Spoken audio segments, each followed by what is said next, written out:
ঢাকায় চলচ্চিত্রের আলোচিত মুখ পরিমণি প্রায়ই আলোচনায় থাকেন, কখনো কাজ নিয়ে, কখনো ব্যক্তিগত জীবন নিয়ে। অভিনেতা শরীফুল রাজের সঙ্গে সম্পর্কের সমাপ্তির পর এখন তিনি একাই ছেলে পূর্ণকে বড় করছেন। পাশাপাশি গত বছর তিনি একটি কন্যা শিশুকে দত্তক নিয়েছেন, যার নাম প্রিয়ম। বর্তমানে 2 সন্তান ও কাজ নিয়েই তার সময় কাটছে।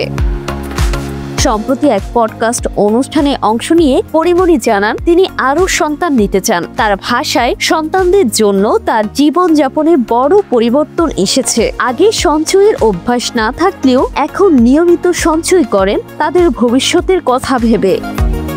সাক্ষাৎকারে মজার ছলে তিনি বলেন, আমি পূর্ণ ও প্রিয়মের মা, তবে ইচ্ছা আছে 100 সন্তানের মা হওয়ার। এতগুলো সন্তানের দায়িত্ব নিতে চাই আর প্রার্থনা করি আল্লাহ যেন তাদের মানুষ করার মতো সামর্থ্য দেন, কারণ এই সময়ে সন্তান বড় করতে যথেষ্ট অর্থের প্রয়োজন।